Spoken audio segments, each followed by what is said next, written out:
안녕하세요. 부자된 매직TV 시청자 여러분. 오늘도 이렇게 소중한 시간을 내주시고 제 영상을 시청해 주셔서 감사합니다. 오늘은 2022년 10월 28일 새벽 시간입니다. 오늘 나눌 주제는 국토교통부에서 발표한 제11차 비상경제 민생회의 후속조치 계획에 대해서 한번 알아볼 예정인데요. 우선 본격적으로 알아보기 전에요. 제가 오늘 책 한 구절을 읽었습니다. 공유드리자면요. 롤프 스미스의 오늘의 한마디로 이렇게 시작해 보려고 하는데요. 아이디어는 언제 어디서나 찾아온다. 문제는 기억의 잉크가 순식간에 날아가 버린다는 것이다. 저는 이 말을 책에서 읽자마자 격하게 공감을 했습니다. 지난 기억을 떠올리면요.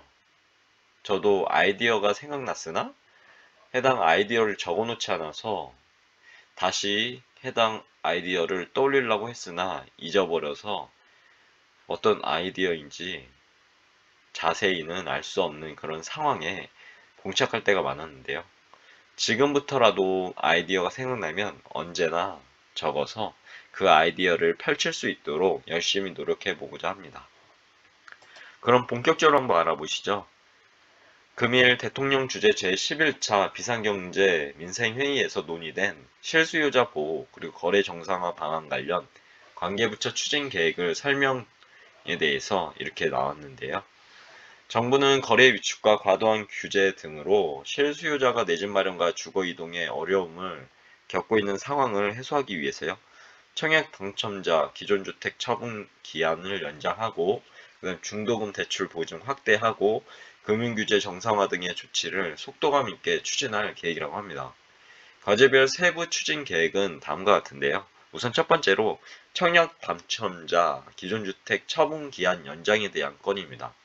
현행은 투기 과열지구 등에서 기존 주택 처분을 조건으로 청약에 당첨된 1주택자는요, 입주 가능일 이후 6개월 내 기존 주택을 처분해야 하는 그런 상황에 도래하게 되는데요. 요즘에 워낙 부동산 경기가 안 좋다 보니까요. 시장도 안 좋고요. 그러다 보니까 이 6개월 내에 기존 주택을 처분할 수 없는 사람들이 많아졌습니다. 그렇게 해서 이런 개선 사항이 나왔는데요.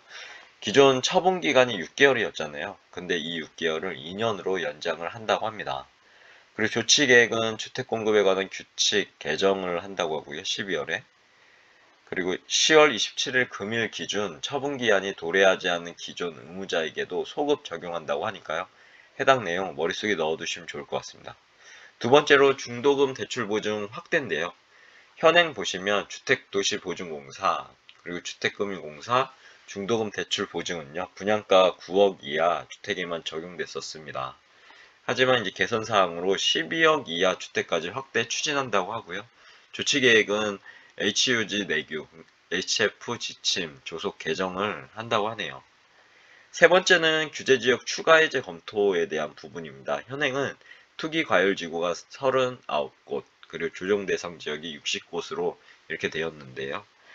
조치 계획으로 보면 11월 중 주거정책심의위원회를 개최해서 해당 규제지역을 추가 해제하는 그 검토를 한다고 합니다. 네 번째는 금융규제 정상화 방안인데요. 무주택자 LTV 50%로 완화한다고 합니다. LTV는 론투밸류죠. 그리고 현행 LTV 규제는 보유주택 그리고 규제지역, 주택가격별 차등 적용인데요. 무주택자 및 1주택자 처분 조건부로 비규제지역은 70%, 규제지역은 20에서 50% 이렇게 돼 있고 다주택자는 비규제지역 60%, 규제지역은 0% 이렇게 되어 있습니다. 그래서 개선사항 보면 규제지역 내 무주택자 그리고 1주택자 기존 주택 처분 조건부죠. 1주택자는 에 대해서 LTV를 주택가격과 무관하게 50%로 단일화한다고 하고요. 다주택자는 현행을 유지한다고 하니까요. 참고해 보시면 좋을 것 같습니다. 15억 초과 아파트에도 주담대를 허용한다고 합니다. 현행 보시면 투기 과열지구 내 15억 초과 아파트 주담대 금지가 돼 있었죠. 근데 개선 사항으로 투기 그리고 투기 과열지구 내 무주택자 그리고 1주택자 기존 주택 처분 조건부인데요. 1주택자는요. 대상으로 15억 초과 아파트 주담대를 허용한다고 합니다. LTV는 50% 적용한다고 하고요. 조치 계획을 잠시 보시면 관계기관 회의를 통해서요. 세부 방안을 조속히 마련한다고 하고요. 은행업 감독 규정이죠.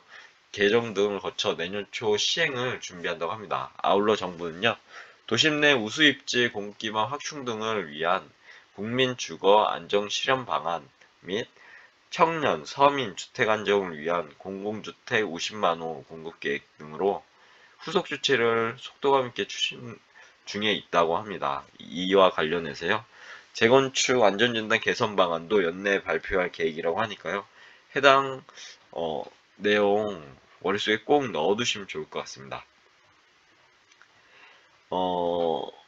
다시 정리해보자면 제11차 비상경제 민생회의 후속 조치에 대해서 보면요, 금일 이제 해당 거래 정상화 방안이나 아니면 실수요자 보호 등에 대한 회의를 추진했다고 하고요. 그리고 해당 계획을 이렇게 말씀해 주셨습니다. 정부에서 이제 거래 위축과 과도한 규제, 요즘에 엄청나죠, 부동산. 이것을 조금씩 풀어가는 그런 상황인 것 같고요. 아무튼 여기 구독자 여러분이, 시청자 여러분께서는 부디 좋은 결정과, 그리고 기존에 이제 주택을 처분하시려고 하면 좀 더 꼼꼼하게 알아보시는 길이 좋을 것 같습니다. 아무튼 오늘 내용은 여기까지고요. 항상 믿고 봐주셔서 진심으로 감사드립니다. 내일도 더욱 좋은 컨텐츠, 그리고 더 좋은 그런 내용으로 다시 찾아올 수 있도록 열심히 노력해 보겠습니다. 이상입니다. 감사합니다. 좋은 하루 되세요.